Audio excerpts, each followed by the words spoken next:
Guys, it is T-I-M-E. It is time to release something I've been wanting to do for a long time. Well, I've wanted to do some red cap button-up shirts for a long time. We finally got some with some cool pinstriping. Guys, this right here is your classy shirt, okay? You gonna take mama on a date, you wanna look fashionable, you better have one of these. Is it time to go to church on Sunday? You wanna look sharp? Better put this unit on. You wanna head out to the Cars and Coffees or your favorite swap meet or car show and you want people to know you mean business? But if you ain't got your button up on, how's anyone gonna take you serious? They're not. They're not. Orso built, who pinstriped our door, well, he did this logo for me and he killed it. It's dead. What's that you say? Gray ain't your color? Well, boy, do I have good news for you. That's okay if gray ain't your color, because we got these baby in a light blue as well. Man, that looks sharp. That was a good throw, baby. I like these shirts about as much as Theo likes a good dog bone. And if you like the design, but the whole button-up thing ain't your thing, well, that's fine, because we did them in a t-shirt too. Guys, the colors on this thing, the striping on it, the fun font, she is perfect. PFS, that stands for perfect freaking shirt right there. I don't expect them to last long because we don't have a lot of them. And if they sell decent, maybe we'll print more. And if they don't, we won't. We still have some of the Firebird stuff in stock, some of the stickers. We ain't releasing that one yet. Keep that one hid. They'll have their pitchforks and torches trying to get them. As always, we appreciate all the support at puddins.fab.shop, guys. Supporting us through merchandise is a great way for us to just be able to keep this dream going. Supports me, supports my family, supports a bunch of Oklahoma families. So thank y'all, thank y'all, thank y'all. And I hope you enjoy this video.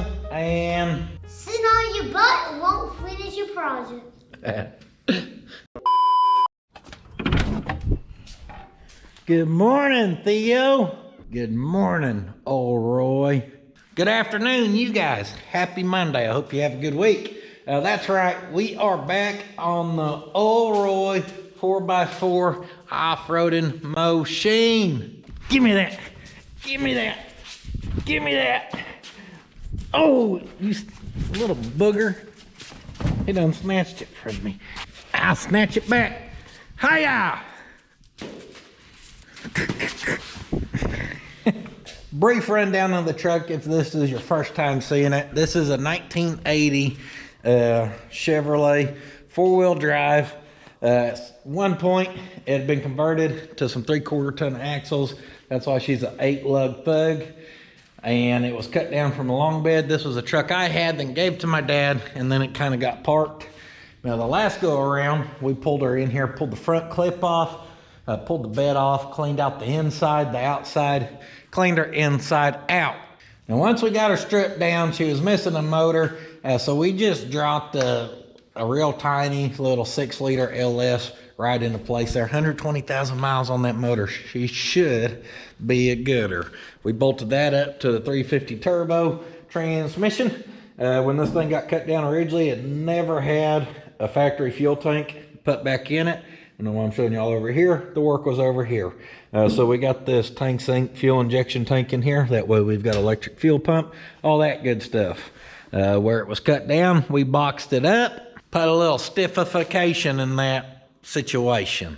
Hey Ma, Puddin gave old Roy a stiffy. And we stripped off some of the old fuel lines, blah, blah, blah, blah, blah. And this go around, well, we've got all kinds of stuff to do. We're just gonna kind of hop into it. I really want to put our lift kit on, suspension lift. And well, they sent me a leaf spring short, so that ain't gonna happen. I made a list, don't worry, you need a list. Up first, we're gonna start with the fuel system. We've got a supply and a return that obviously we need to hook up. Well, if we come up here to our fuel rails, and as you see right here, we only have a supply. So I don't know a whole lot about these, just a little bit, but from my understanding, what I figured out is some fuel rails you could get and would have a supply and return, and then others would just have the return or the supply, and then I don't know if they returned in tank or what the deal was. So we could swap out fuel rails to one that had a return, or we can figure out how to make it work. What we're gonna do is use this bad girl right here. This is a factory fuel filter. Well, it ain't factory, it's a Wix factory style. Actually, this one's the Wix. That's a cheapo one I bought on Amazon that came with the fittings. And as you see, it has 3 connections. The Corvette used this as its filter, but also its regulator. So you get a supply, you get a return, and then you get the supply out to the fuel rail. I bought a Wix because I was talking to Randy about how I was going to do this, and he just said be real careful, get one of the cheapo style of those because people have problems with them. Wix, I've had pretty good luck with their stuff over the years, so hopefully they'll be pretty good to us here. Let's figure out some of these fittings. Don't you put that in there, Chris. I know you, little sneaky dog. I'd say it's probably pretty important this thing stay grounded by the looks of it. It's interesting. Very interesting. Here's a little pro tip. If you can't trust the cheapo filter, you should definitely trust the cheapo fittings, right? Right. So that, boom, it's gonna pop up in there. Oh, you gotta have one of them things to shove up in there to ever get that out, I guess. That one's a little smaller. So, how do we lock these on? Oh, that thread's on, okay. I've never messed with crap like this, guys. This is a new one for me. So we unthread that. Then it's supposed to click on here. And that shoves up there. Then we thread that on there. Huh? Yeah, we'll figure it out. That's O-ring. I can tell you it's got an O-ring up in there. You got double O-ring up in there. So that's how it's actually going to seal. So as far as tightening these up, obviously you want to get them tight, but you ain't got to just plumb torque the dog piss out of them, because that ain't going to help it seal any better. That one's hard to pop on there. There you go. Use your little piece of cardboard. Shove her a little harder. You'll be okay. Now these fittings, that's going to convert to our AN style, which is the line we're obviously going to be running on this rig. Ricky. Oh, me. Don't torque the crap out of them. Also me. Round them off from torquing them so hard.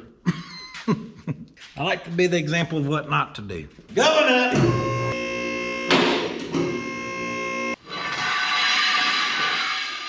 Safety first. All right, looking underneath here, we've got a threaded hole in our frame right there that used to hold a clamp. And it looks like if we play our cards right, we could probably manipulate this brake line a little bit so that can slide up underneath there. You don't want that just rubbing because over time, hitting bumps.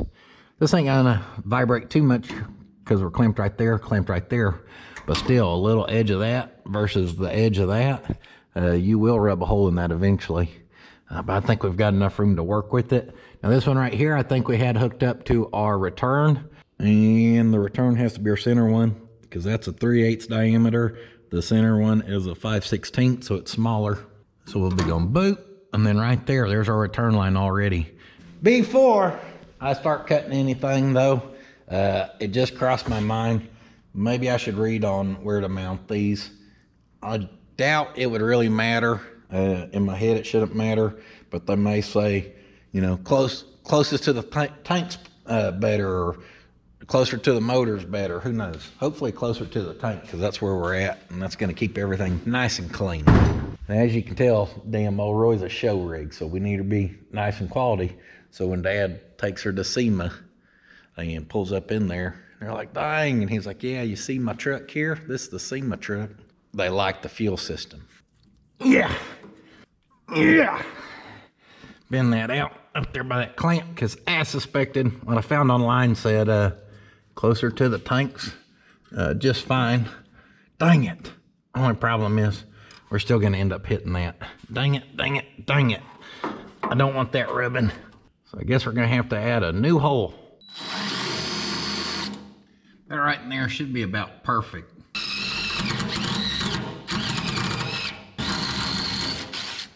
And yes, you can put a Harbor Freight drill bit in your impact and it does just fine.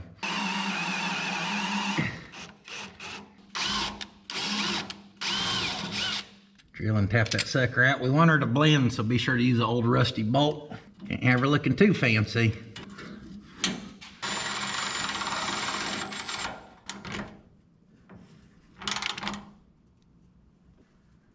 Oh yeah, that's good.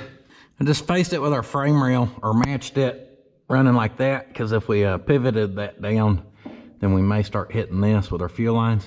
I don't know, she may be able to pivot down. We'd have to loosen it up. Let's get our lines on there and then we can adjust if needed.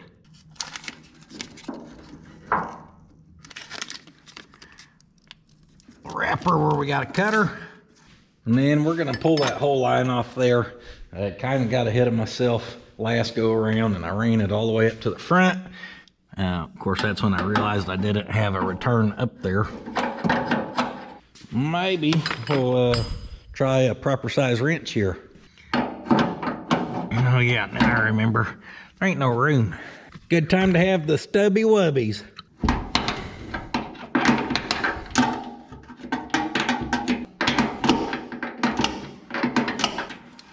At least we got access to get to ours because we've got a 7-inch body lift on the back. Don't worry, we will be addressing that at some point. Come on, come on out of there. Oh, cut that down and blow her out. This is PTFE style line. I've got a hodgepodge of stuff going on. I've bought different style stuff for different projects over the years. I don't remember what I've got on what.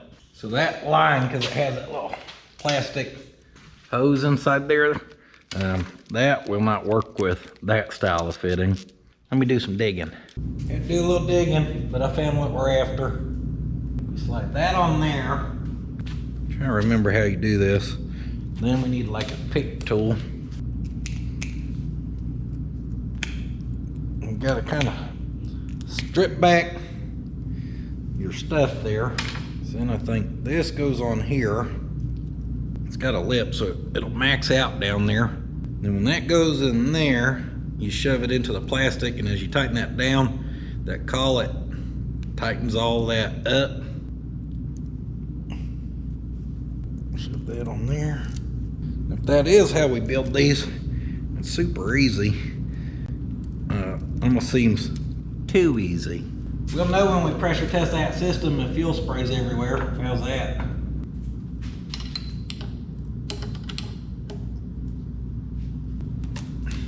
I was gonna say, that sure doesn't seem like it bit very well. And if I can pull that off by hand, I don't like that. Can't pull this side off, so what I do different? I do nothing different, it looks the same. It's like this one is biting into the coating, the sheathing or sheeting, the braided crap on the outside and the stainless. It's supposed to all kind of bind on that. And this one does. I can't even hardly max out that fitting. Feels like it's getting too tight. Let me try again.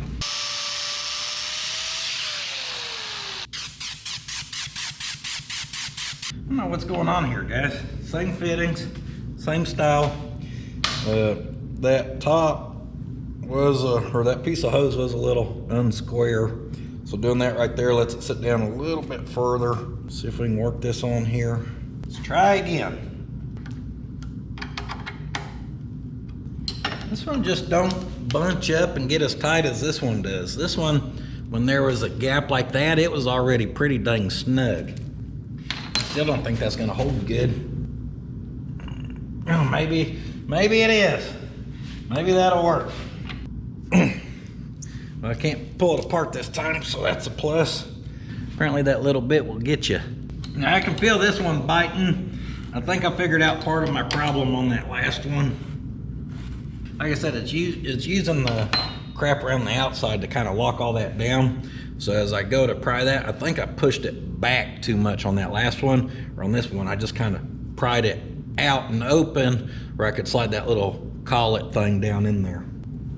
Now that is solid. And for that supply there, I use that 45 where we can kind of whoop, kick her up a little bit. Now to keep this tidy, looking good, we've got to get underneath here and mock up where we want to cut this. I'm thinking about right in there. We'll go a 1/4 inch back from the front, just like so. In and out, just like that place that sells overrated burgers. In and out. Oh, you hear that, Californians? Shots fired. Actually, In-N-Out's a pretty good fast food burger. I'm just kind of over fast food in general, so. Yeah.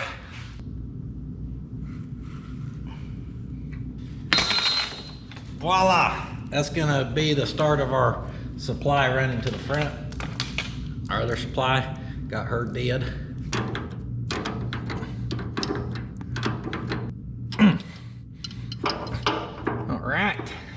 Tighten them babies down. Of course, this right here is a perfect area for a couple zip ties. Zip tying them, but they both swoop over, clear our frame right there, so we ain't gotta worry about rubbing. Obviously, we ain't rubbing nothing else. Trying to figure out our supply. That's too much, we don't need all that. Trying to figure out where I want to snake it up. Kind of hoping we can just roll up the back of the motor. Easier said than done fishing that up. I think we can get it in a way where we kind of hop across there. We may need to like zip tie it towards the dipstick or something to just hold it a little bit. Or we could run up the frame rail and then hop over. But that's actually gonna put it a lot closer to exhaust and stuff like that. Let me whoop it where it don't whoop me. Kind of taper to our brake line there. And I did bunch it way up in there. Hopefully she'll stay. One of them good times they have an extra set of hands where you could yell at someone, hey, grab that up there. Then they use their superpowers and float up there and grab it. What's that for? Our brake booster? Probably. This thing here? Maybe? Maybe, baby? For now, just get that out the way. And this, we don't want to pull it extremely tight. We want a little bit of slack on there. So something about like that would probably be good. That clip pops up and then forward, it looks like. And then, we gotta have one of them things to slide in there probably. Let's go have a little look-see. I think I got some of them in the yellow toolbox. There you go. Right, here's what we're after. Pop that on there. Shove that in there, I think.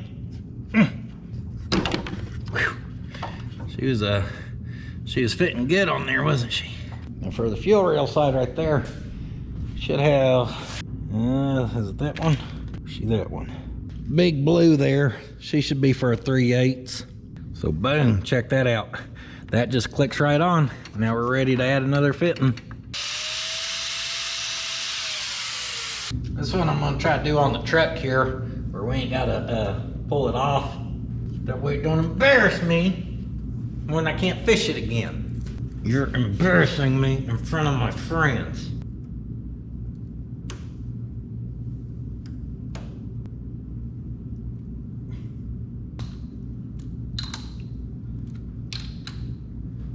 Well, she seems to fit tight. Tight is right. We're gonna send about 100 PSI through there. After each cut, I've made sure to blow them out, guys. Try to get as much of that debris out of there as we can. The rest of the debris we can't get out of there, don't worry. Our fuel injectors will find it and hold it for us.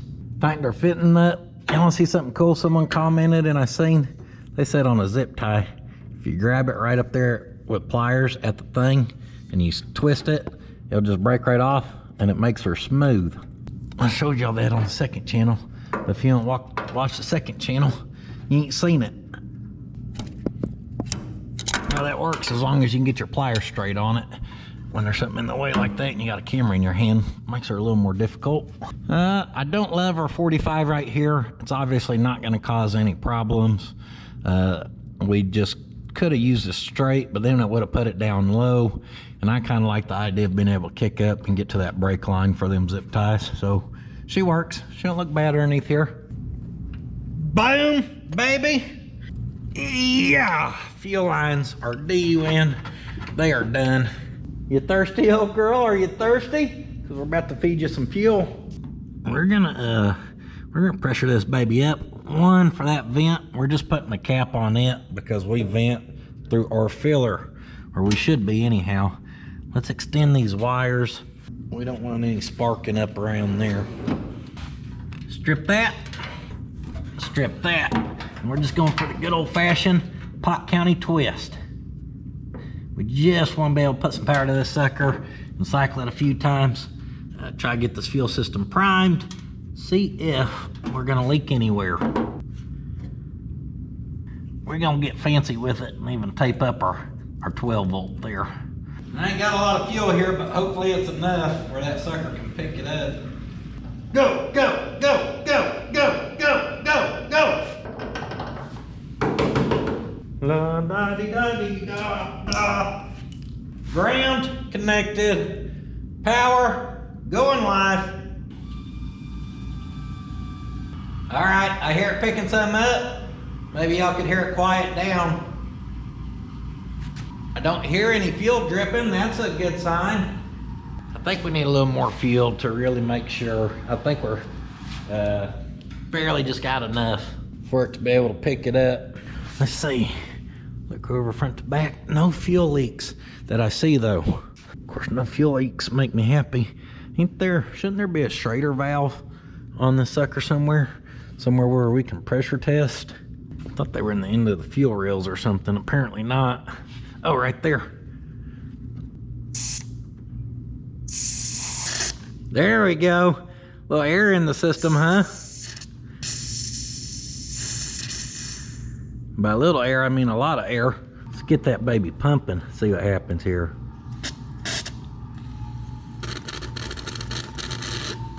Yep. Guys, I think we're good. We're still getting some air out of that, but I think we're also still half sucking air into it, or pumping it into it. We're gonna take that right there as a victory.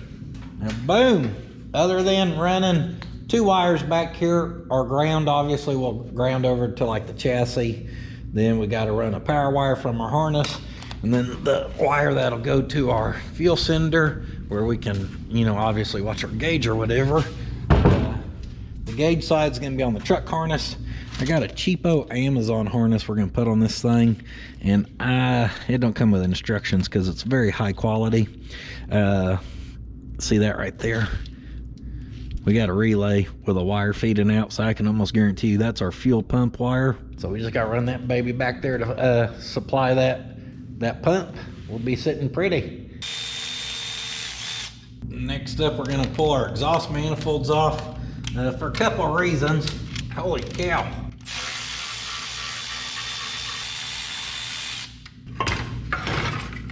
One, be able to get to our motor mount there.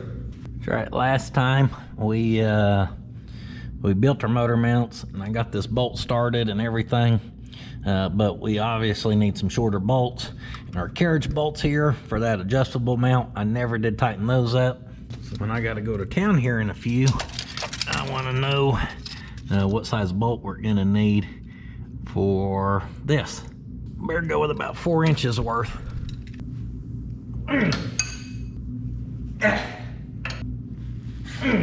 Get them carriage bolts. Ha-ha!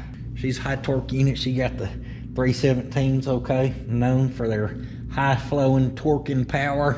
You know what they say, 317, bada bada bean. Because all you're gonna see is taillights whenever pudding pop steams on it. Yeah. Now there's another reason we're pulling these factory units off. Here, I guess I can show you, tease you a little bit. That's because I told y'all you can buy the blemished exhaust manifolds for super duper cheap on eBay. Like, I think less than 120 bucks. These things hug your motor close, especially the driver's side. That side was going into the frame rail some. We probably could have made it work, but these here, I just like the way they look. I like the way they fit. I like the way they're cheap. Let's see.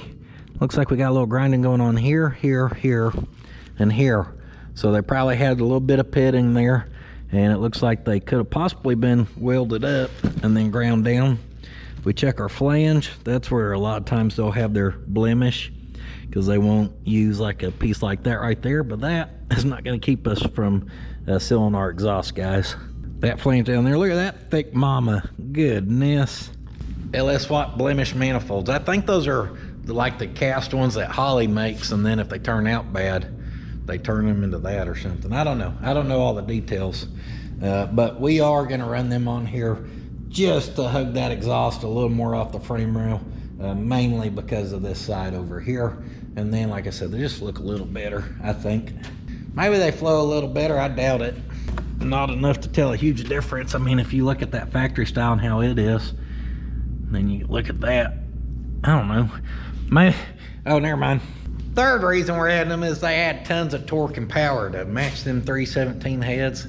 This thing's gonna tow better than a Cummins. To tighten up our own one carriage bolt, looks like we may be able to do it if we build us a custom wrench.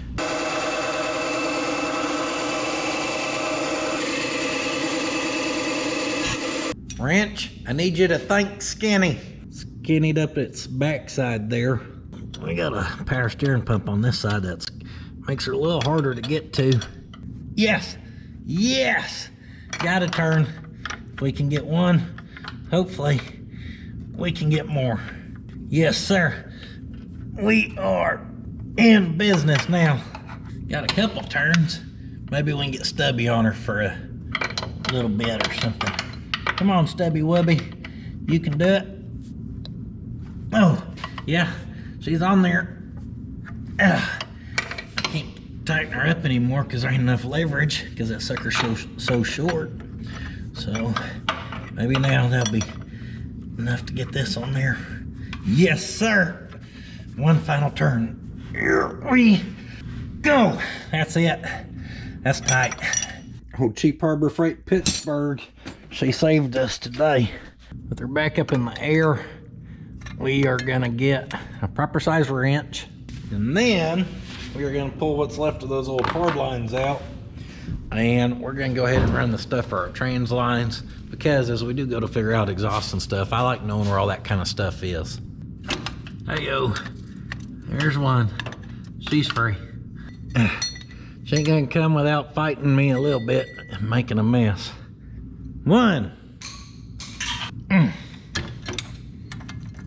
Boy, those things are in there. It's just rounding on that already rounded nut. Yeah, that sucker's in bad shape. That's right. I try to get locking pliers on it, and I just can't get her to go. Now those little fittings in there, we're taking them out anyhow. So I'm gonna try to cut that line there, and then hopefully we can get a socket on that and just pull that whole sucker out.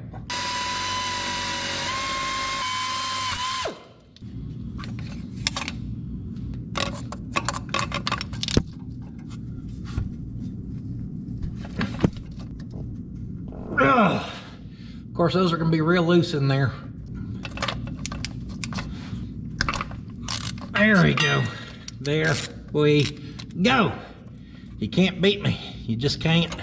Too persistent. Out with the old, in with the new. I hope these fit that. Kind of sort of look like it. Got to looking. That's a pipe thread, and those things in there, they're a straight thread. So I got those adapters right here. Those I'd got extra from the top of our fuel cylinder. You don't want to mix them up. You smoke those things down in there and you can crack that housing. These are going to use the washer that comes with them and just smash in there and seal. Kind of goofy setup. They actually come with an O-ring that I think they're basically just using to center that washer up because the washer's so big and loosey-goosey on there. But with that O-ring, it fits quite nice. Yeah. As y'all can tell, I like using this flexible line to make my lines with the AN fittings. Once you get everything adapted, they're just so easy to put on, remove, just a couple of wrenches and everything. I'm not gonna make y'all watch me whipping up a couple lines that we're gonna run towards the front, because obviously it's just gonna be the same process as the fuel ones from earlier.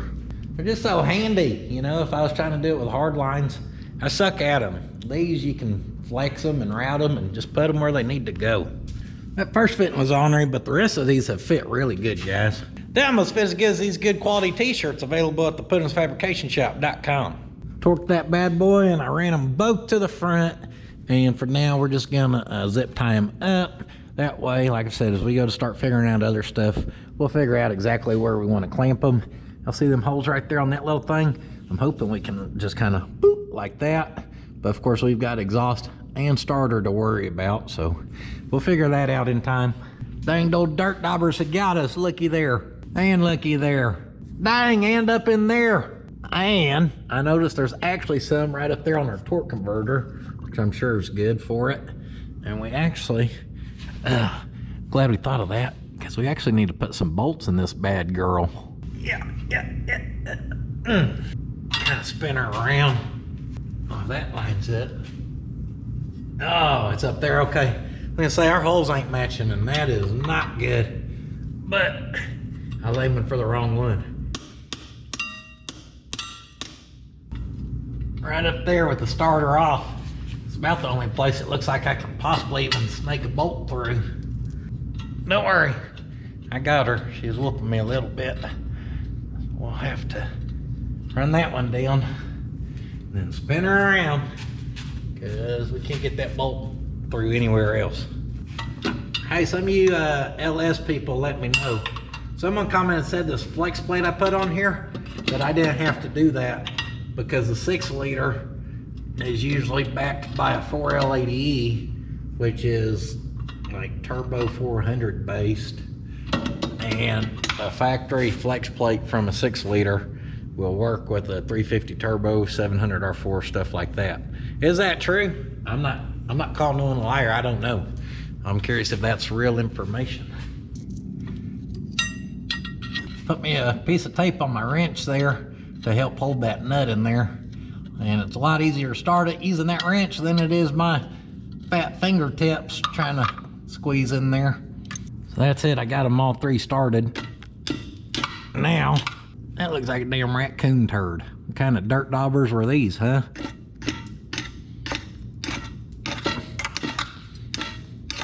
See them old dead bugs in there?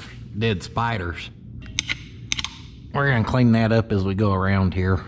And we'll go around and torque those down. Take all that off there, we're gonna throw this thing out of balance. Yeah.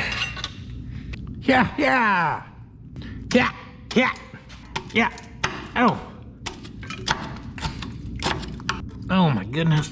All the way across the front too. Them things are ruthless. Yeah. For the great Poudinis next act, we'll make this dirt dauber float. Nasty little devils.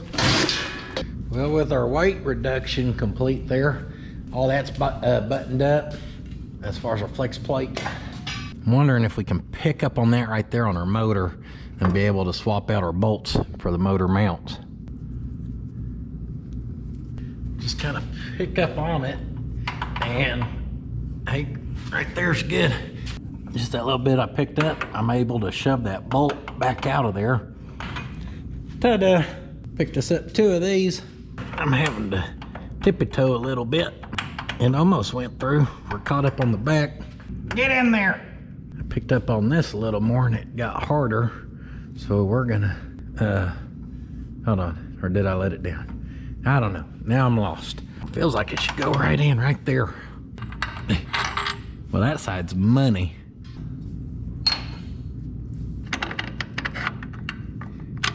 I thought this was gonna be the hard side to do. Oh yeah, we are right there. Boy, we are close.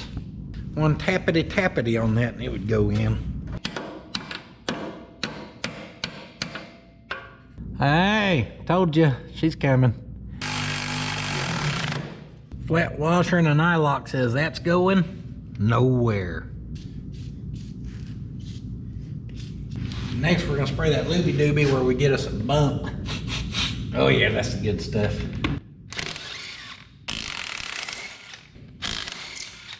Big dog.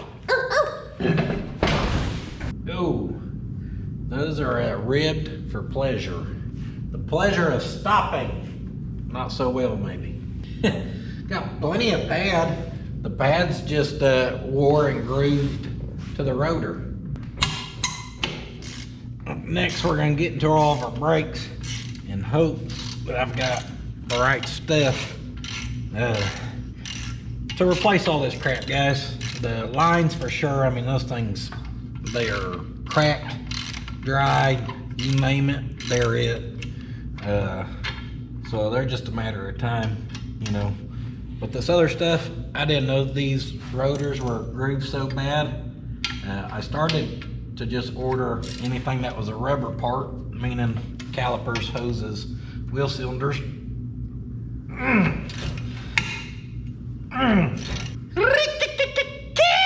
But after seeing these rotors, it's a good thing we went ahead and got some.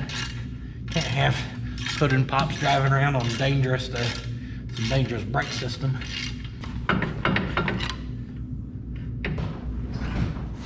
Wow. You want the biggin? I'll give you the biggin.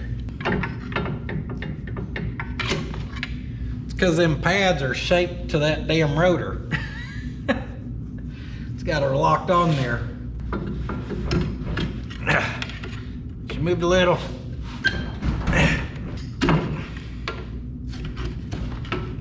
One thing for sure about this setup was that caliper wasn't ever going to just fall off there. Damn spiders and everything else living up in there. Yeah, can y'all see them? Can you see all the grooves cut into those suckers? Those are new pads too. You can tell those have just been put on. Goodness, Rocky Mountain. Just cut our hose there. Just be able to get her disconnected and out the way. Yeah. I don't know very much about four-wheel drives. I've only ever been half tore into one axle. That was on the Ranchero when Mortsky was down. So for this one, I did a fair amount of zero research. But I'm just assuming we gotta pull some crap to be able to get that rotor off. Oh my Lanta. So I was curious how stuff was gonna look in here. It's not looking too good. I don't know what's supposed to do what.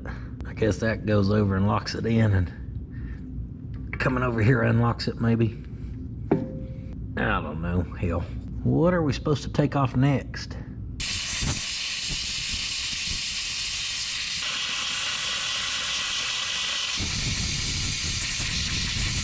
Try to do that where we can see a little better. Hey, that worked. There's a snap ring. Ta-da. Now what? Are we supposed to hook that and pull it? That rusted gear is supposed to come off there. You simply grab a hold of it and it will come right off. As demonstrated. The whole shaft moves. I seen it move a little bit. Still don't know how we're supposed to get that sucker off there. Sneaky, sneaky. Kind of been sitting here staring at this thing. Looks like we got another snap ring of sorts on this outside. And it looks like if we can get that up out of there, then whatever this is, maybe the whole thing comes out.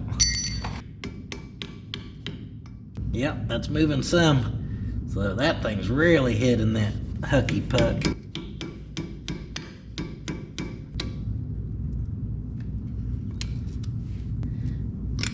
There we go.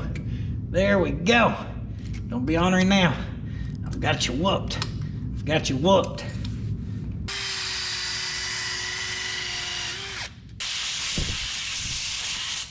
Well, that ain't attached to that. What if something's supposed to come this way? We know that for sure.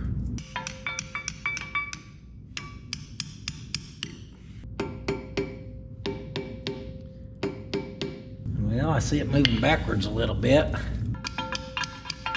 Oh, that was a big movement forward there.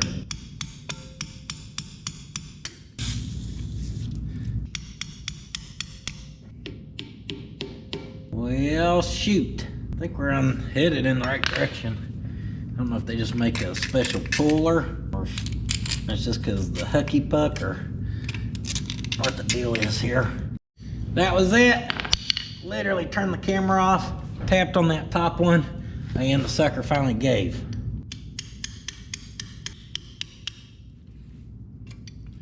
Ta-da! It's as simple as that. Now, we've got that, which is in super good shape. All right, we are getting somewhere. The deeper we go into this, the worse it looks. This, I know somewhere there's supposed to be a nut, but that, can't thread off that because that's splined on there, right? I was gonna say, I feel like this should pull off here. About like so. Come on, baby. That's why they make these pliers. It's for pulling those right there. Oh, okay. I thought that was a bearing. I seen, no, that's some type of special nut. It's gotta be. It did not appear to move. I'm a dummy. I was staring at that thinking it was some type of retaining nut, and I realized that gear we just had to pull off there had to have something to lock into. So it's probably this other gear that's splined to the outside in here. Comes out real easy with all the dirt and rust in them grooves. Hey, there we go. The deeper we go, the nastier it gets. I'm sure that's a good sign. Now that's gotta be the nut. I knew eventually we'd find one. That takes some type of special socket. We're gonna try to spin it with a chisel. As deep as that sucker is, this may not work. There you go. We're spinning, baby. Wonder how you're supposed to know what to torque that to. There she be. Don't see anything else. Something with some holes in it. I don't think it's that easy. Ain't been that easy yet. What in the devil? Kinda learned something on these front ends. If you don't know what it is, get you a good set of pliers and just reach in there and pull on it, grab on it. Some type of goofy washer full of holes. Oh, and now we have another nut way down in there. Way down in there.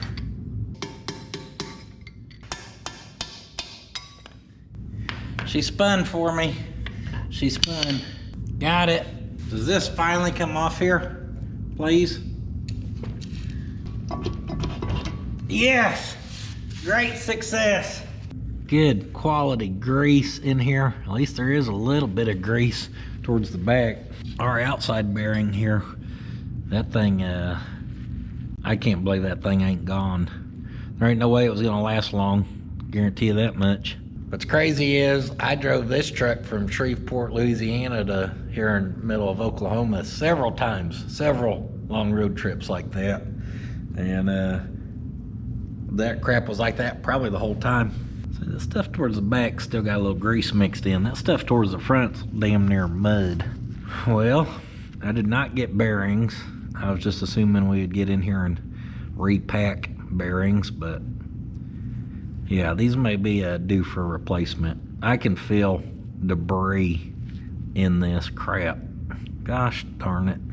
Now, as I pulled crap off here, I did lay it out in order where it helped me remember how to go all back together. So that right there is enough to make you want a two-wheel drive, ain't it?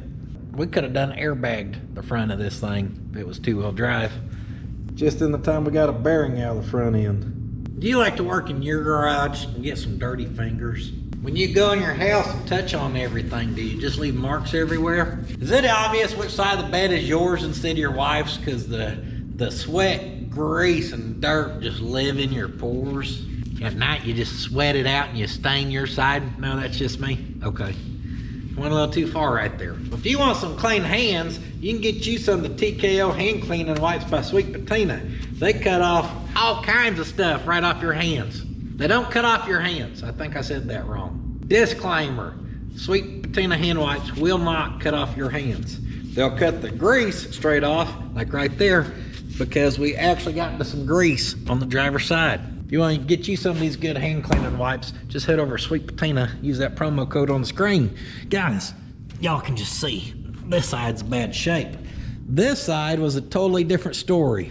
You can see how we actually got grease on some parts. Wow. That side, not knowing what I was doing and having to learn and fight and cuss and think mean thoughts, took probably 45 minutes-ish. This side took about 6 minutes, maybe.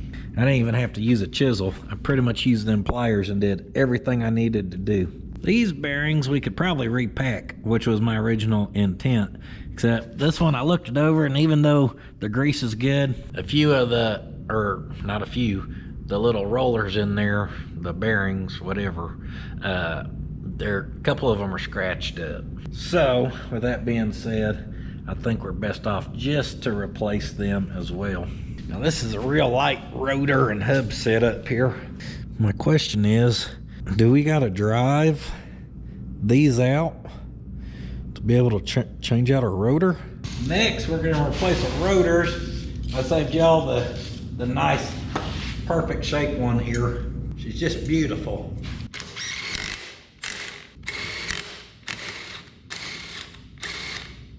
I'm gonna smack these and drive them out of here.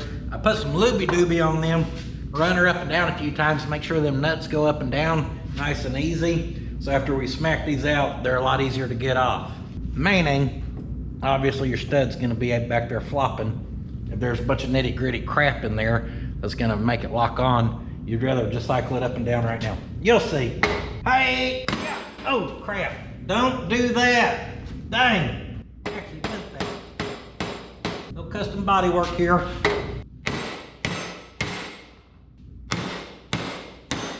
People ask why I never use my press. That's way faster. Haha! That's why we want them to come off easy, where we ain't gotta fight it like this.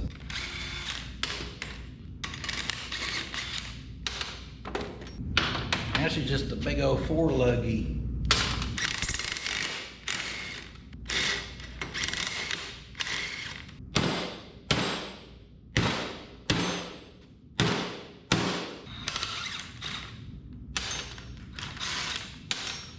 That done. With them out there, let's see if we can get the hub off of here. There.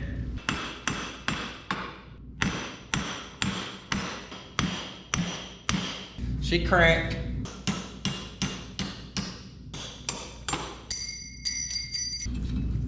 Ta-da. Oh man, don't tell me y'all weren't actually watching. Thought y'all were looking over there. Let's go restore our studs. By restore, I mean wire wheel them.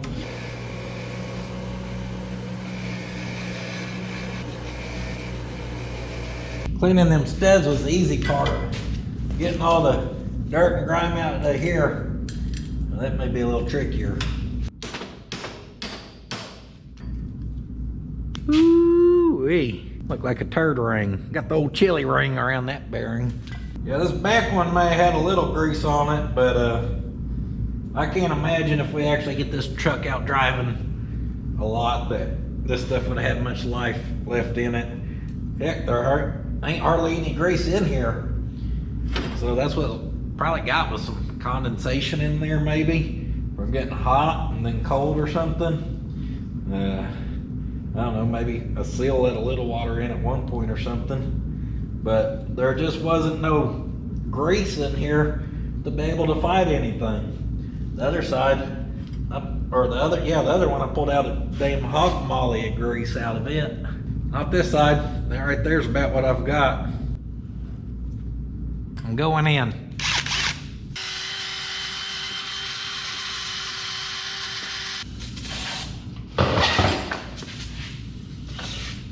And the trash might be a good place for this side. Just plain. We'll get her clean. One more brake clean and a couple microfibers to really pull that crap up out of there, and we've got her looking good. You gonna bring her over here to the stud installation. We're here at the stud installation. Only studs are allowed to do the work. See, that's where I come in.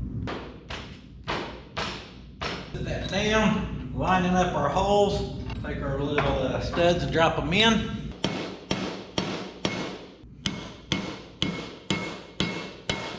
Tap them babies in. Then I'm gonna flip them and actually sink them down with the lug nuts as well. Some of them, depending on if you're in your old grooves or not, some of them go down all the way. The other ones may get right down there and kind of stop.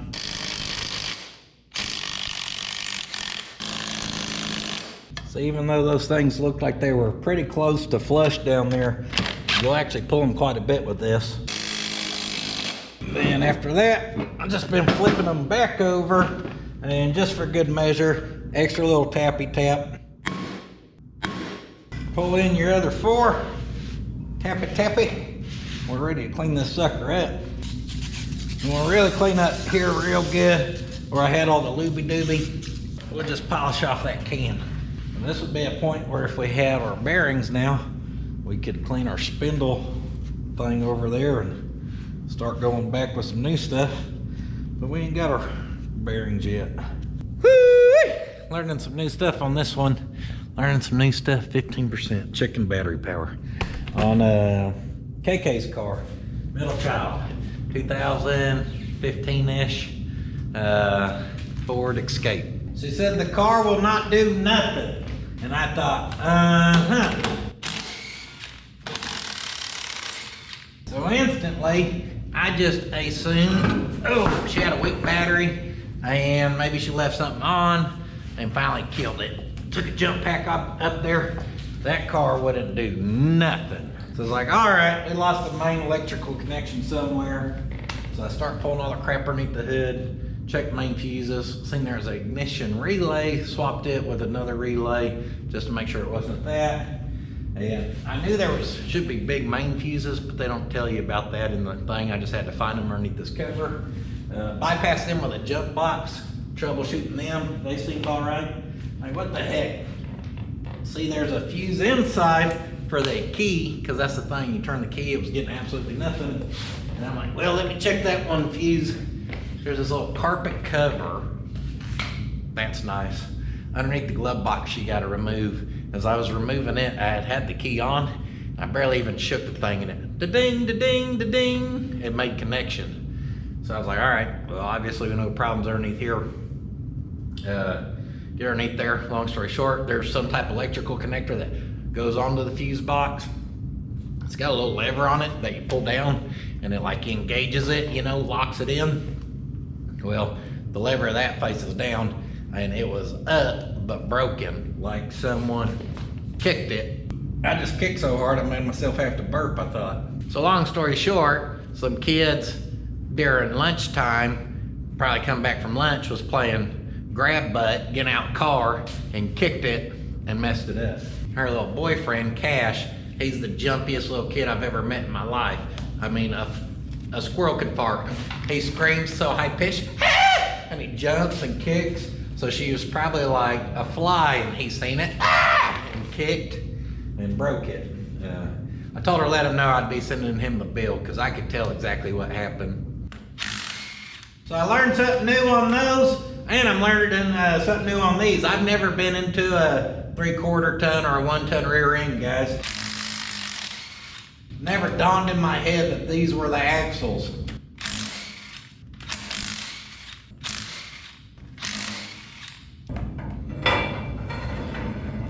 Yep, that's it. So then I got to looking in here and I'm like, all right, well, something probably spins and something probably retains. So what retains and what spins, and then maybe you can see there's all these little teeth sticking up, but then that one right there is bent down.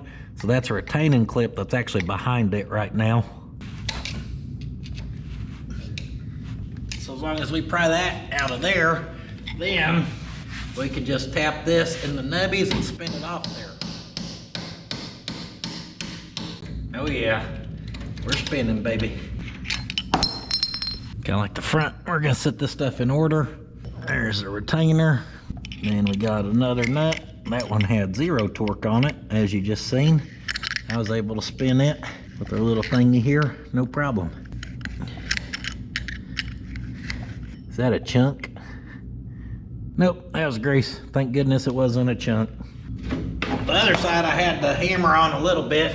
This side's gonna fall right off for me. Now make sure you dump that back into your drain pan. Let some of that drain out. Don't just pick it up and dump it all over your crotch like I did on that side. Well, dang it. Slapped our new wheel cylinder on this side. I was gonna button it up and then show y'all the other side. Our one new hardware kit, it even has like the little parking brake lever set thing. I was all pumped. Boom, we got that. Boom, we got the proper drums. Go to get the shoes, and the shoes too big. My foot ain't gonna fit in there. Well, crap, it's past 6:30 now. It kind of just took the wind out of my sails. Hopefully we can get those shoes tomorrow, because I'm doing like a 2-day thrash on this thing. Not that way you have to have it to a certain point, but I damn sure don't want to leave it with the brakes pulled apart. Yeah! This morning we're gonna see if we can break some brake lines. See if we can get another system tore apart and maybe have some missing parts. Or we've just got a mess everywhere.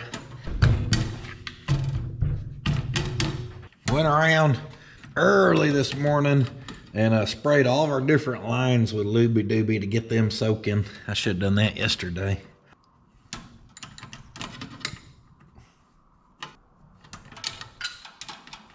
We're pulling our master cylinder and the booster, so we need to see about getting that stuff pulled. And we need to head inside. We may have cleaned her out last time, but she don't smell any better. Dang dirt divers got us in here too. They got our brake pedal set up there. Y'all see it? Ta-da! Made that appear. What is going on here? I noticed over there we had like pool noodles going through the firewall. Apparently for that. That's interesting. Oh, did I mention that this truck was originally a standard? There's our clutch pedal just a swinging. Alright, I'm trying to figure out what retains our little booster pusher linkage pedal to the pedal. I don't know what actually holds that on there. Damn mystery. Oh, a bolt retains the bracket, and the bracket has the retainer for the push rod. All right, hard to see up in there, but that rod, I just slid it off of it. Kind of remember doing these on Randy's truck now. They're not the funnest things to get to. Well, I successfully got one ratchet lodged in there. Let's see if we can go for two. Oh, that one's on there, huh?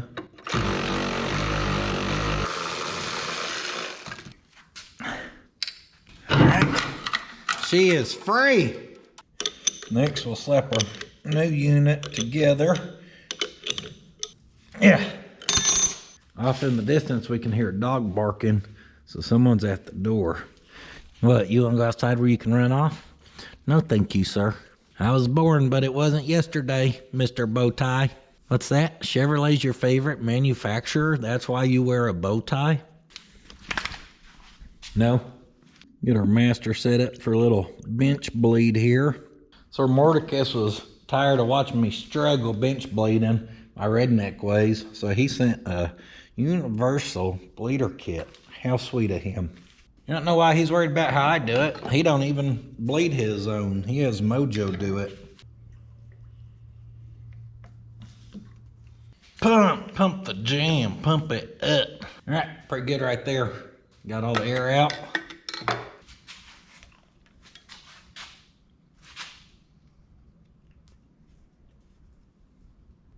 Pull our bleeder, plug it, pop the cap on. She's ready for an install.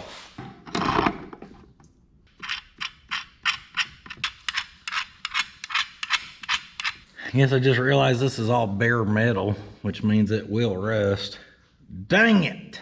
Makes her a little tricky for painting, considering it's full of brake fluid. It's all right. I think we can save it. First, you want to get your little prep work going. Oh shit! The bed that did have paint. That's what I thought at first, and then I was like, no, that's bare metal. Well, it had paint. Not much. Dang it! Can't win for losing. What about this? Nah, that was bare metal. Booster was good.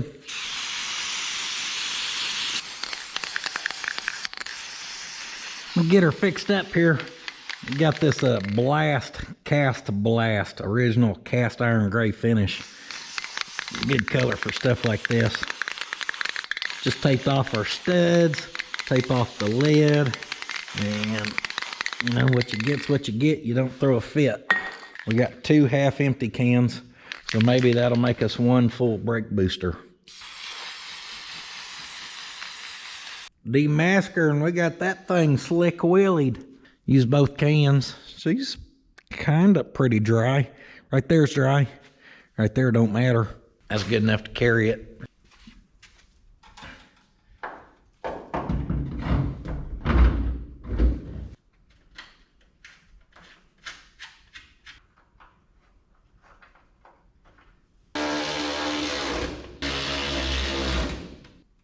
Yeah.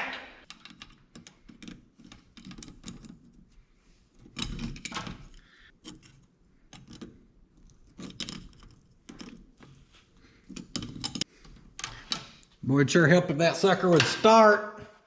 Oh, well, I assumed the bigger one went towards the back, but I just realized that fitting's too big. So I don't remember if that's how these came apart.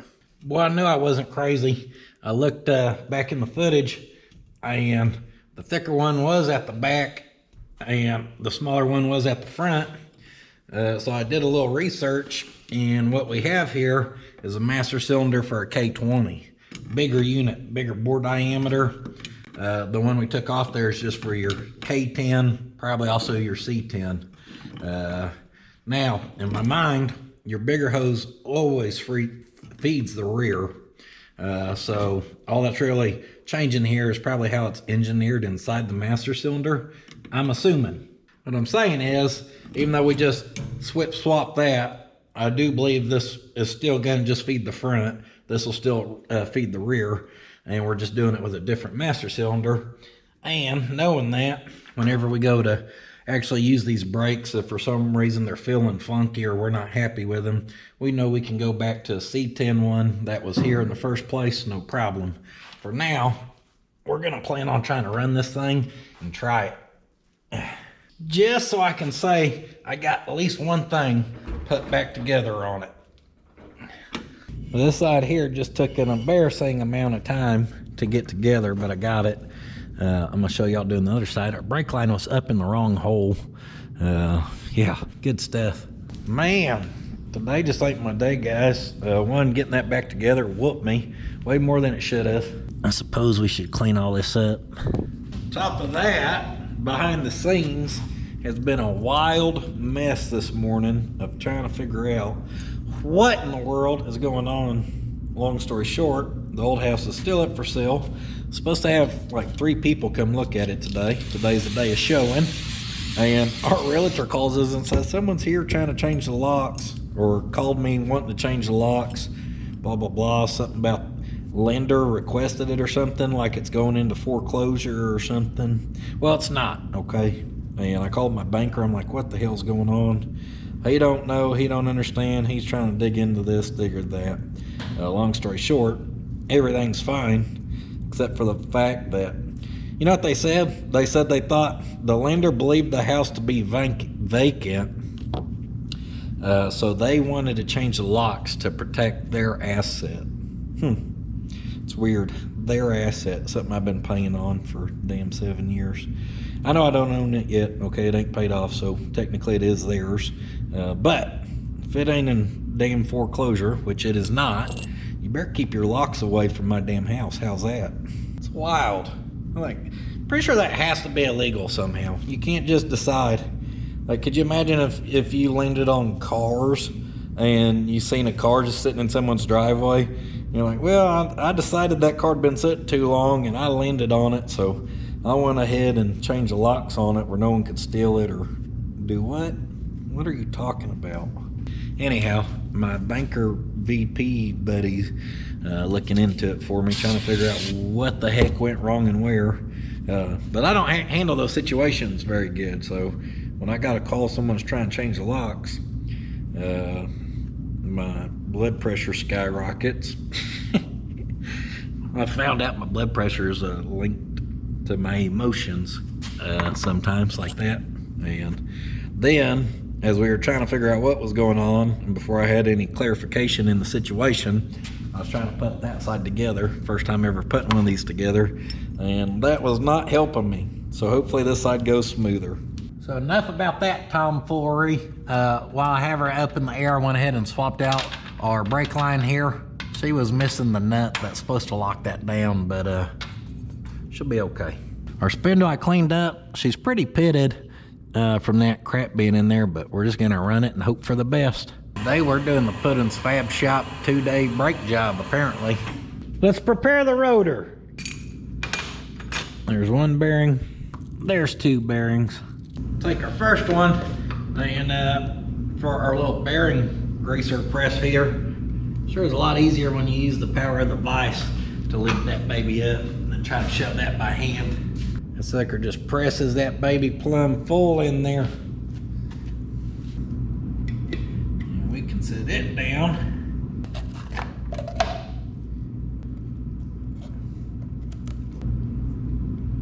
I'm gonna get us a few dollops of grease there to slap in. And we'll take our new seal and smack that sucker in.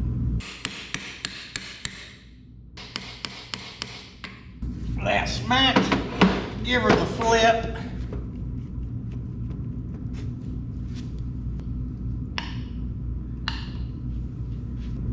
With that outside one, I think I put a little extra on there. That ain't the bearing, obviously. I was just showing you how much I just shoved through that sucker.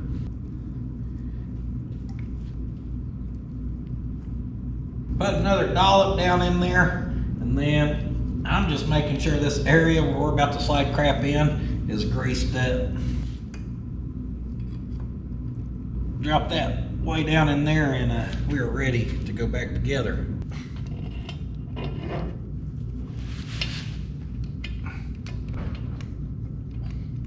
That don't act like it's wanting to go on there good, is it? Or did it? Is it? Did it? Oh yeah, it's gotta be better than it was, right? Maybe. Time to go back with our nuts that lock it on.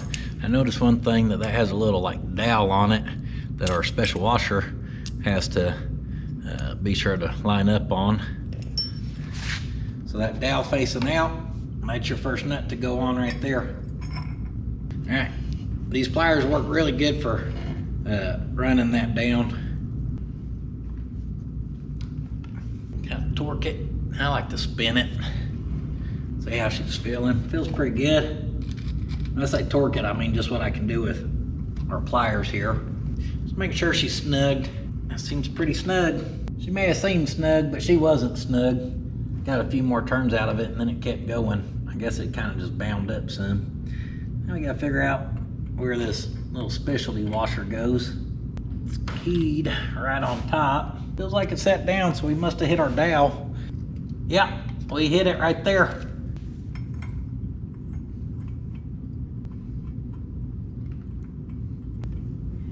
Wonder what kind of good news this phone call is today, huh?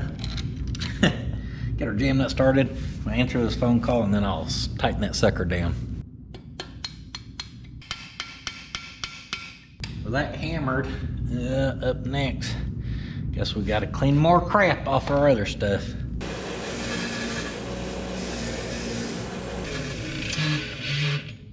As far as cleaning this stuff up, wire wheel, brake clean, and some rags can go a long ways. I talked to Puddin' Pops yesterday. Showed him the bearing I found in the one side, and he said, was that from the passenger side? I always had a hard time getting that side in and out of when he was locking her in and out. He knew which side was messed up. Just look how pitted this stuff is, guys. That side was in bad shape. Got us cleaned up. Look at sweet boy over here just sleeping, living his best life. All right, we've got this spring. Then that slides way back in there. Then this gear's got to go on. And we've got to get it matching. So we'll slide it on. By matching, I mean those gears go into each other. And I know this is silly, but it took me a minute to realize, I'm like, this crap don't match up.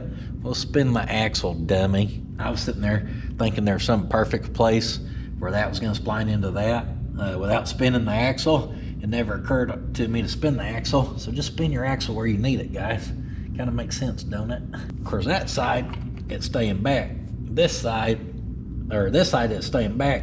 That first one we put in there, over there, it would not stay back to help me out one bit. So I was just having to fight it. And this goes on, which actually shoves that back plate. It's gonna go on. And that's kind of tight fitting.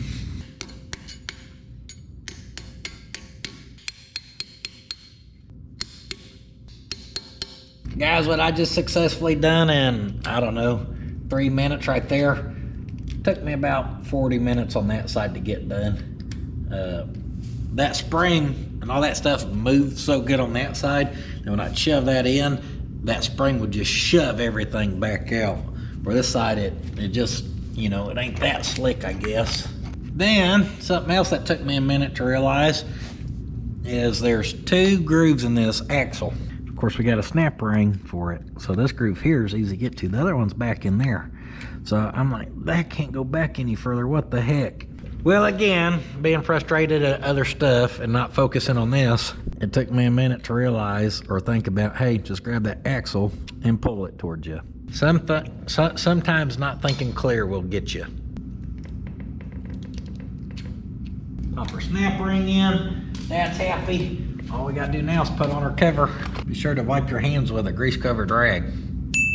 Now your little covers here, they have a slot where these have to go, and then you gotta have those right next to it.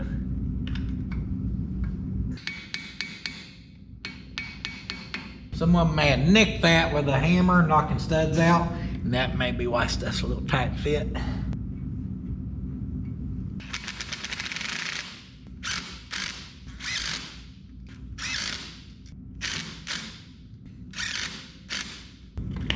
Free. Locked.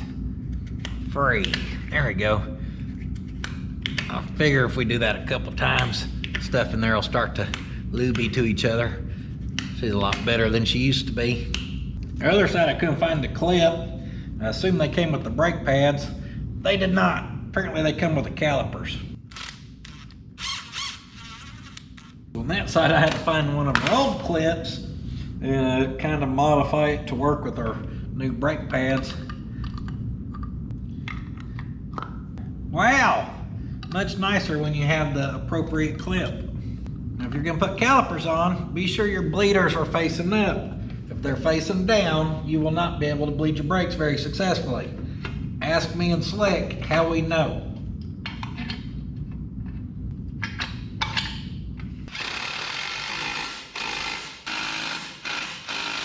This thing should definitely stop better, guys. That right there was the biggest pain in the butt brake job I've ever done in my life. Well, this truck as a whole, I guess you'd say.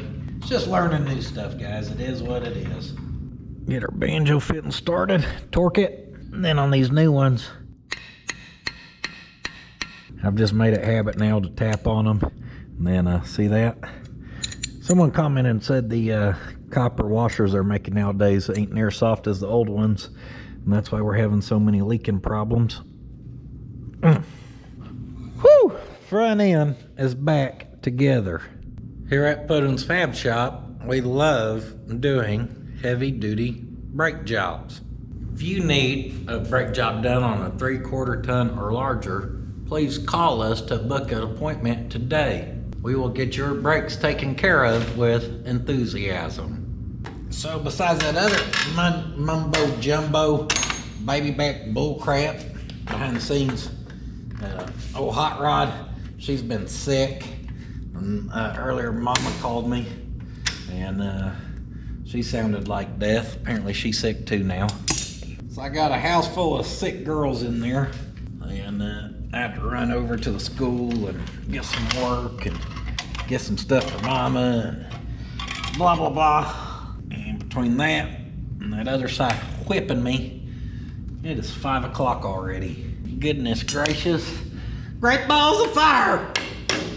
And these brakes are driving me crazy, okay? The brakes have broke me. I am officially broke. Mentally, I'm wiped. Physically and spiritually, we're pushing on. All right.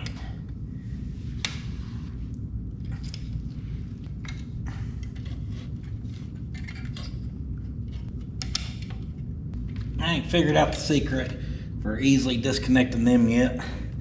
I get them, but not easily. Hey, yeah!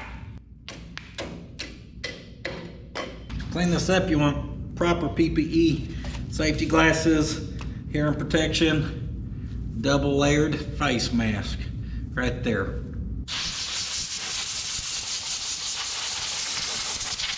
Try to hold my breath during that too. Like all that crap still ain't in the air right now, just floating around. If we're gonna be as lucky as the other side, that's gonna twist. Oh, it didn't actually. It actually came off there. The other side, we were not so lucky. It needs a new hard line. That bolt's a 3/8. The one on the other side, 7/16. Do what? Half incher. The curved ball I did not see coming. Interesting. Don't mind these parts everywhere. Those two mats, it must have been these. These wheel cylinders they sent over had a bigger bore diameter than these ones here. So for us, that part number worked. I think the other one was a 8/7. That should just fit right in there quite nice. I said it should. There it went. I ain't in the mood today. My damn patience right now is about thinner than my hair. Doing these brakes are so fun, I think I'd rather pet a porcupine right now. If you gave me the option to finish these brakes or lick a wasp butt, I'd say get that booty out right now. Hell, I'll lick it. Yeah. Wheel cylinder in. Now this little spinny doo-wopper was kind of seized on there, so clean these up on the wire wheel over there. This gets the little brush treatment, I guess. There we go. Little pivot action, huh? All right, guys, these disc brakes here, drum brakes here, they suck butt. How much butt does a butt sucking drum butt suck? How much butt does butt drums suck? They suck super bad. You got this lever that goes onto here, the pivot's there. You got the parking brake lever that has to hook up to that doo-hickey, and all kinds of other crap. We want to pull this C-clip here. Come on. Help if you hit the damn thing. And that actually holds on our little parking brake arm lever thingy mabobber.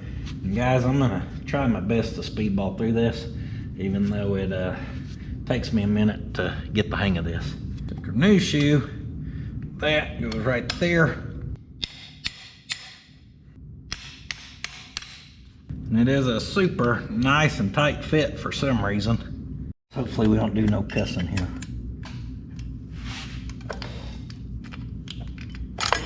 We're off to solid start. These parking brake cables suck. They're entirely too long. Then it's got like that rock guard style spring on it, which just makes it have a load and a half for you to fight.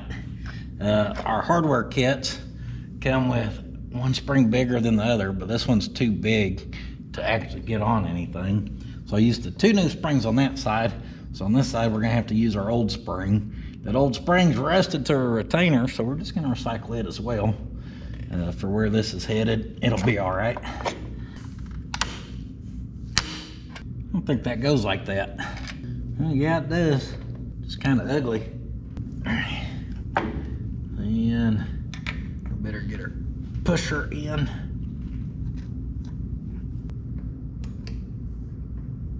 Don't forget your pivot thingy.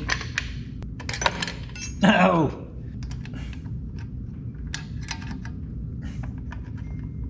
that spring in. Where's my pliers?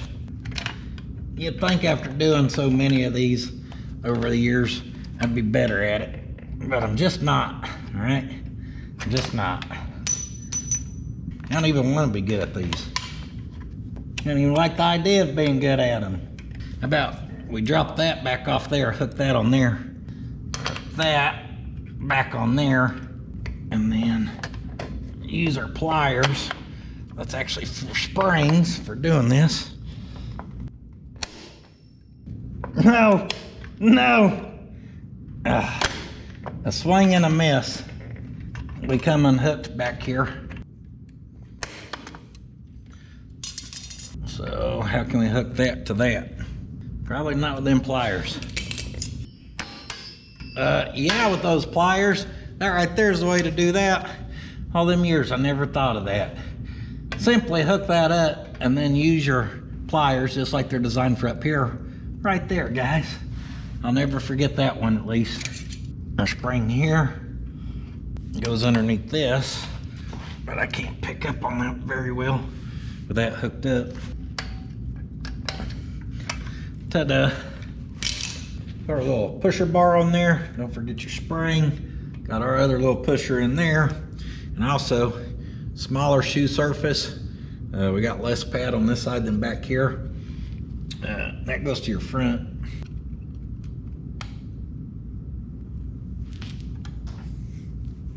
Get everything in line with that. And she could just she goes into place like she's meant to be. Tell you what's not meant to be. Me and brake jobs. See that? Tell y'all what's crazy is this side's going extremely smooth and fast compared to the other side, so let that sink in. Kit came with a new adjuster for the spring for it. I'm actually gonna hook it back there, then put our adjuster in down here. Bringing them together is extremely hard from that parking brake cable. And for our next step, we get gasoline and a match. Even though I'm hooking up these stupid parking brake cables. They go right up there, they're not even hooked up to nothing. That's probably half the problem. And it ain't like we're gonna hook up a parking brake in this thing anyhow. However, I'm hooking them up for some reason, I don't know. Well, there's all that. That's only half the job, because now we get to rebuild the drum. It is about as much fun as doing the front.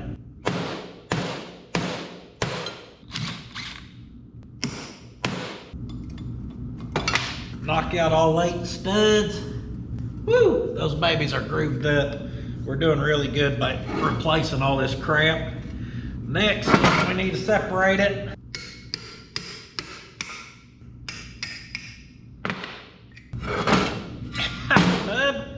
Drum. Next, we gotta pull this sucker apart, which I didn't even order seals for this. I'm very thankful my parts lady knew what I needed, because I did not, because she sent them. You know, be real gentle with the seal.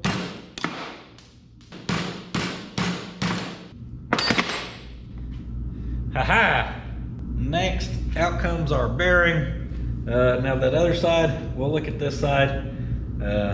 It's dirty, guys, but it's not full of metal. I'm not saying the bearings are perfect, but I think we can just do a clean up and a little looby-dooby on it and just run it. Run what you brung. Well, that's a rear bearing. The front bearing can't come out the front. Like I said, I've never been in one of these, so I had to do a little looking. I could see down in here we had a snap ring that I'm able to get with our pliers here. This week has been a great learning experience for me. I mean, I'm learning all kinds of stuff. Mainly if you got like a friend who has one of these and they ask for help on a brake job, tell them to piss off, find you a new friend. You don't need that problem in your life. Like if Slick texts me and sent me a picture of one, look what I got. New project, just right there, block contact. That other side came out easier than this side. I've got it to move out the groove on one side, but it's acting like it's just a little stuck or something on this other side. Just anything to keep a good guy down. Dang it! Left tap, left tap. She's gonna fight me. That other side, I reached down in there, grabbed it with him first try, pulled it up out of there. Back in my glory days. Told you it was in there. I took my little drive here and reached down in there, and what's behind that, whatever that is, bearing or race. Yep, hold on. Something should come up out of there now. I tapped it down to try to take some of the pressure off of that, and that's what it took. That is the bearing race, but we're gonna have to drive it out of there. So drop that down in there and just start smacking.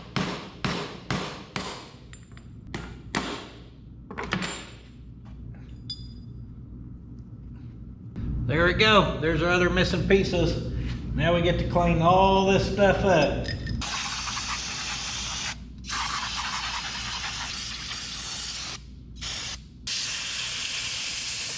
Blowing air on that will help push some of that crap up out of there. Then you just clean her up with a rag. Repeat that with brake clean, air pressure on a rag a couple times, and you'll end up with a pretty clean bearing here. There's the reason I got the toilet bowl cleaner on the impact.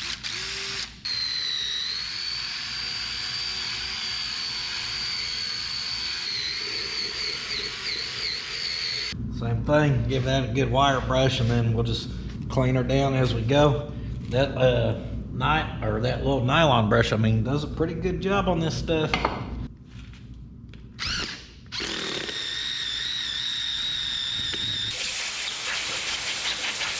Took a turd to the head, I felt it. It gets her pretty stinking clean, don't it? I'll be honest, I don't know if this is a good idea or a bad idea, but I had the idea nonetheless. And that was to put some of our Lubriplate motor assembly grease. That's for the insides of motors and transmissions for bearings to prevent wear and tear till lube get to them. So in my head, it's gonna help these as well. It's not a real thick stuff. It kind of breaks down and mixes with your oils, which is why I think we'll be all right. So I'm loading that baby up with some Lubriplate or whatever it's called. Let's see, I had to drive that away. So that has to go that away. So that goes down in there, and that goes down on it, I think. Here we go. You can hear it when it bottoms out. Now, do not, I repeat, do not forget to put your snap ring in. Ask me how I know. Yes, I did it on the other side. I put this all together, realized I never put my snap ring in. Had to pop out my new seal, and luckily they had another one in stock. It's not as good as brand, but it'll still be all right. It's a hell of a lot better than a destroyed one. Oh, went too far. There we go. Lubed up bearings in, rings in. Next up, bearing number 2. Get some mayonnaise on it. Boop. Drop that right in, and we are ready for a seal, my friends. New seal. Woo. That's gonna be a tight fit. I can already tell. Get our seal installer. Oh, no. That's what I was worried about. The other one did not feel that tight.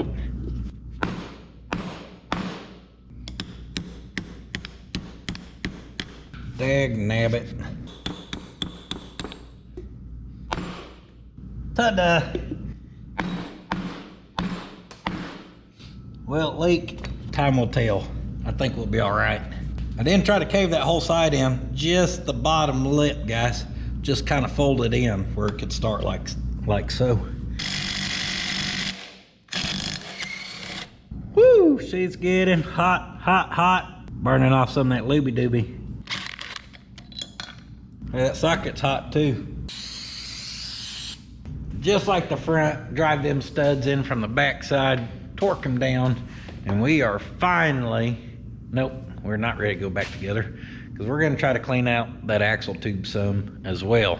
I looked in there, there ain't a whole lot of gunk, but I'm just gonna spray some brake clean in there.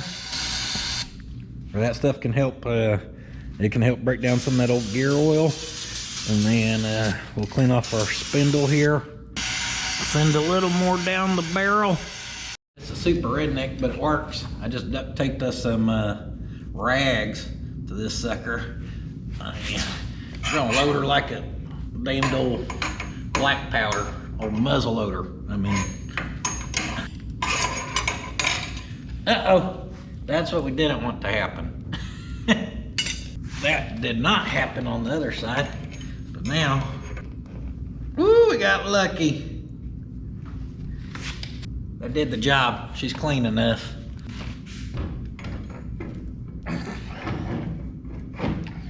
Yeah, real light thing.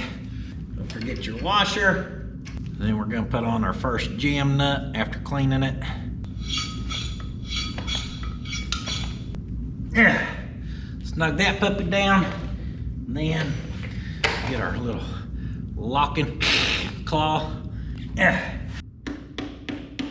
She's locked, cocked, ready to rock. I think that front gave me PTSD, guys. I was just looking around for a hub to lock onto that sucker. Here, that days made me lose my brain. 1 to 12.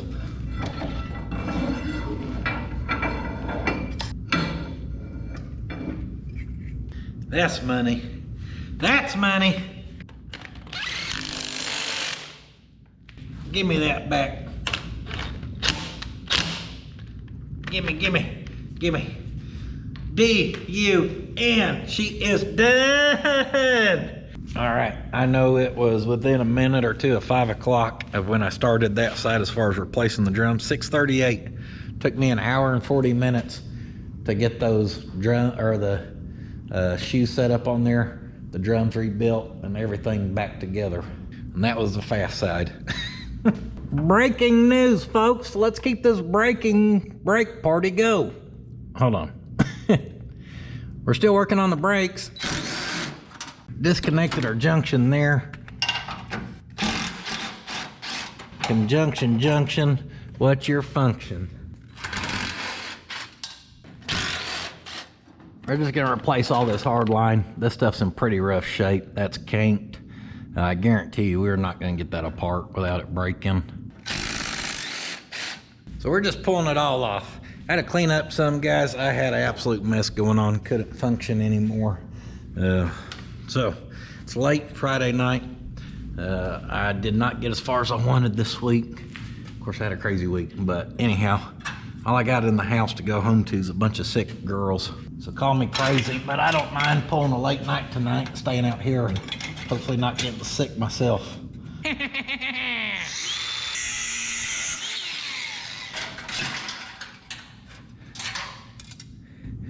And with the old, as we get ready to go in with the new, I did buy some pre-made lines I'm hoping we can use on the rear end.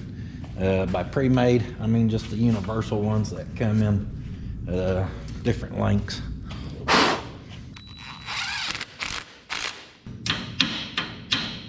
Get your sheet metal hammers out. We're building brake lines. All right, we got some slack to take up here. Put the socket down over that, and then I use it to be able to bend. Now, if you were building a show truck, you probably don't want to use this technique. However, if you're working on an old C10, you're getting going for the first time and you're going through the brakes, and all these lines back here are rusted and twisted and everything, this is a cheap and easy option. The stuff bends by hand. No cutting and flaring required. And I'm gonna try to manipulate it a little more and tuck this slack a little better somehow. But having a new line in there's way better than having that old crusty rusty crap. Bent this side up how it works. Just kind of took some slack right there. I'm not closing our clamps because we're gonna end up getting into here and servicing it. So ain't no need in clamping them shut. That'll work. Them babies may be doing the weight a little bit, you know, but don't worry about that. Our 1/4 inch, I cut us a long piece, flared one end, put new fitting on there, and I'm just gonna feed her in. This is gonna be a lot of fun. Theo's rearranging his house over there, don't mind him.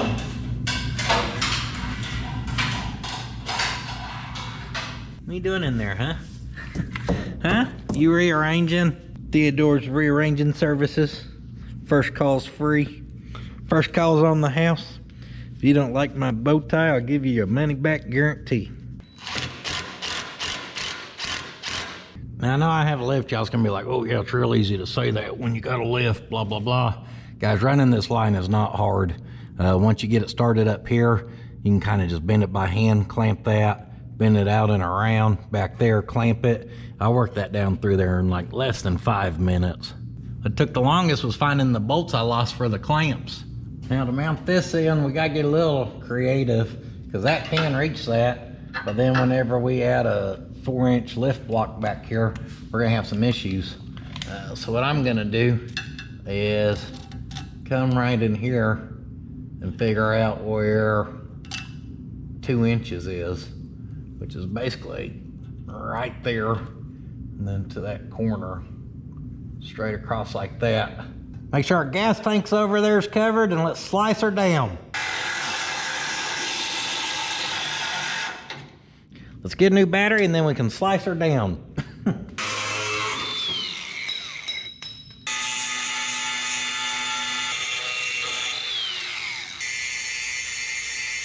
Kind of bevel that down a little bit, and the reason I was aiming for 2 inches is because we got this 2-inch strap, so in my mind we can just cut a piece. Of course the angle's gonna factor into that some. I'm trying to just do this as quick as easy as possible, basically. And over here, that's probably about 5 inches right there. I'll probably go 5 to 6. Boom. That'll be a 6-inch strap, and then whoop, 4 inches. That's what we're going for, is a 6er.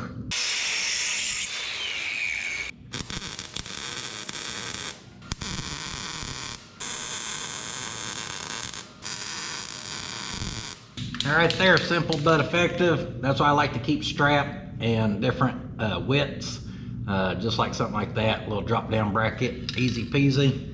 We could grind it, make it pretty. Or we could dust a little rattle can on it right now when she's still glowing hot. How's that? Don't worry about none of that rust or nothing, because we don't want any surface rust on this frame back here anywhere, guys. That's our goal. Having any surface rust absolutely anywhere would destroy the look of this truck. That's a homemade cut down drive shaft right there. I can tell you just looking at it. There right there's the Larry Trent special. He's done plenty of them. He welded, they helded. He would build everything. Got us rigged up to flare this. Already flared it once with that little piece. Now we're gonna go for the double flare. We got our vice grip to our piece we added just for a little stabilization.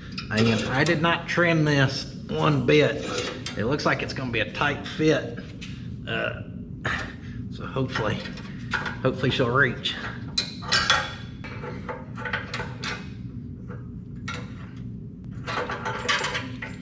Now, y'all didn't think I forgot that tube nut, did you? Oh no, that just hit her up top. Boy, I don't know. She's gonna be tight. Oh yeah, we got it. The thing is, I don't want it to hit the edge of that frame. And right there, we're gonna be good. This was never actually mounted, guys, so we're doing this thing a ton of good right now with how we're doing this, even though it's the quick, fast way to do it. That's good. I like you. We are to the point where we could vacuum suck to bleed them brakes, but I never get a good pedal without having someone help. So I'm not too worried about bleeding them. Man, to do brakes on this thing was way more work than I thought it was gonna be. Gotta be honest with you. Get with me. I appreciate y'all being here struggling with me on this one. However, the party is not over quite yet. Threw our wheels back on and dropped her down where I could get to this. It's getting late and I'm getting sloppy on recording apparently. I thought it was going. The impact wouldn't take that off, so I got my ratchet. Ratchet got it off. That was the last one. I had already pulled the other 3. Of course, the last one has to get you. We are definitely picking up this side of the cab. I'm curious as can we get that sucker out? Did it start to come and that bolt broke or what? Whatever it's doing in there, it ain't feeling good. Yeah. Wowee. Wowee. Couldn't end the night on a good note, could we?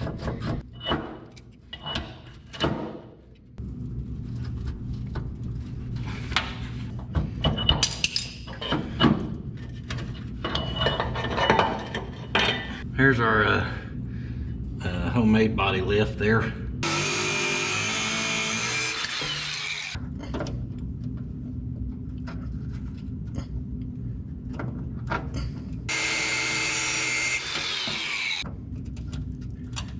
Second time's a charm, baby. Looky there. Got a nut started.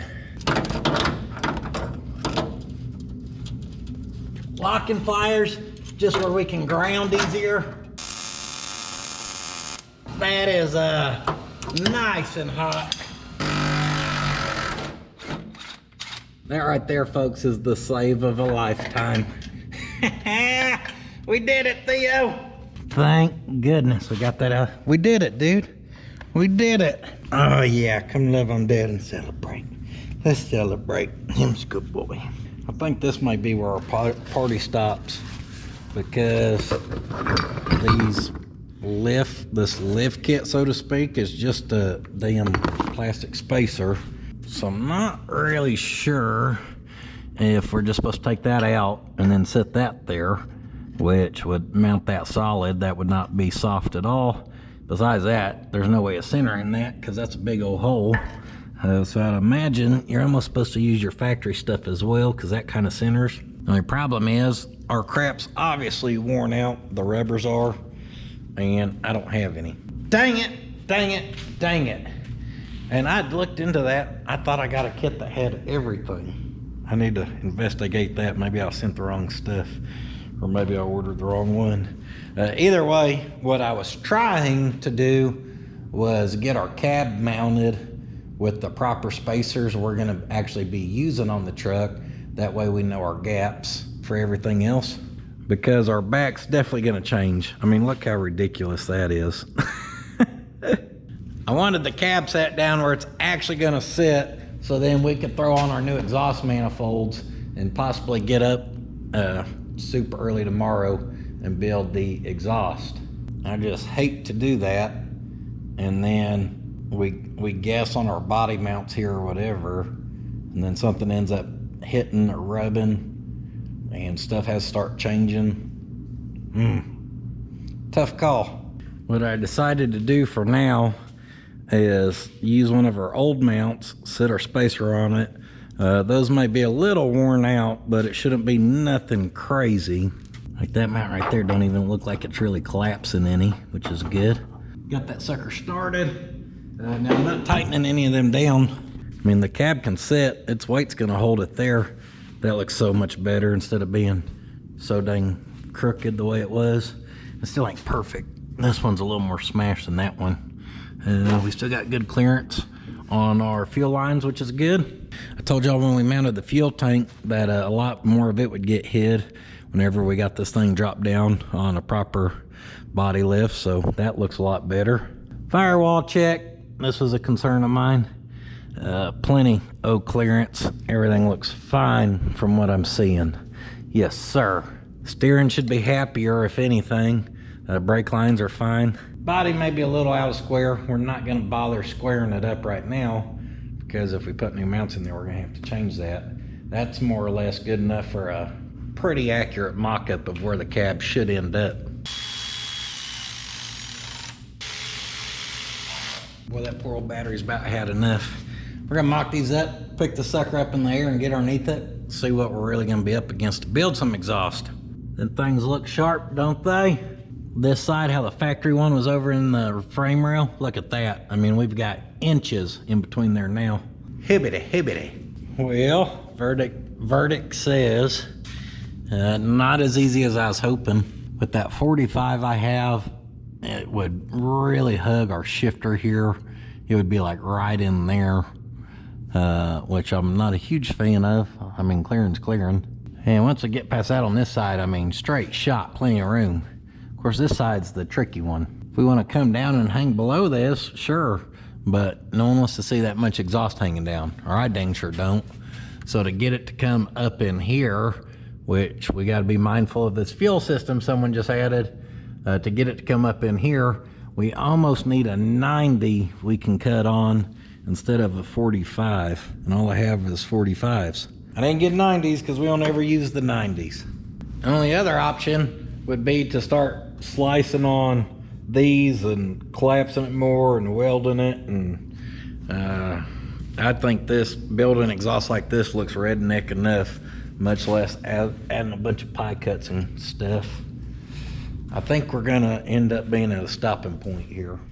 Well, I thought about getting up super early, and if I had till noon on this thing today's Saturday, we were gonna try to knock her out.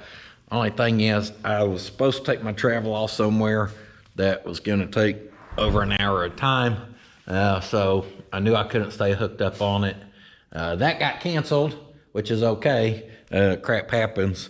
But besides that, Hot Rod come in the room this morning feeling way better. So we ain't really got to hang out much the last couple of days because she's been sickly.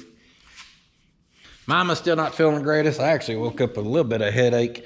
But anyhow, guys, we have had volleyball going every Saturday for months now. It's the first Saturday where we're not just plumb booked out on doing family stuff and sports stuff. From usually we're getting up at 7 and not getting home till 10. Okay. So that being said, I'm going to take the time and just enjoy a Saturday with my family. You never finished Theo's house remodel, did you? Don't even talk about Huh? Don't talk about that. He filed a complaint. He said the home decorator never finished up or followed through. Because the ceiling, I still have to paint the whole ceiling gold. The whole ceiling, like You're painting the ceiling? Yeah. Oh my goodness, I was girl. trying to make a galaxy, and then I accidentally got some paint on it, and then I was like, hey, let's paint it gold, and it was the worst decision I've ever made. So there you go. Who knows? Maybe me and Hot Rod will lay in Theo's box and paint a roof gold or something. So I did not get as much done on this as I wanted, even though I really only had a couple days to work on it. I tried to make that 15-hour workday count yesterday, make it count for 2 days. Progress is progress, guys. Really happy we've got a fuel system buttoned up, and I'm super happy to have gone through those brakes. I did not think they were going to be that bad inside there, and once we got in there and seen everything, I think we definitely did Puddin' Pops a lot of good by going through what we've gone through here. Dropping the body mount down gives us an idea there, and now with the exhaust, obviously some decisions need to be made. With that being said, for being 2 days or two videos into working on old Roy, probably a total of 6 physical days, I'm pretty happy with where we're at on the thing. So thank you guys for being here. Thanks for all the support over the years. I hope y'all's enjoying old Roy. I know I'm having fun working on it. I'm super excited to see when Dad can finally drive it. Much other than that, puddins.fab.shop for that good quality merchandise.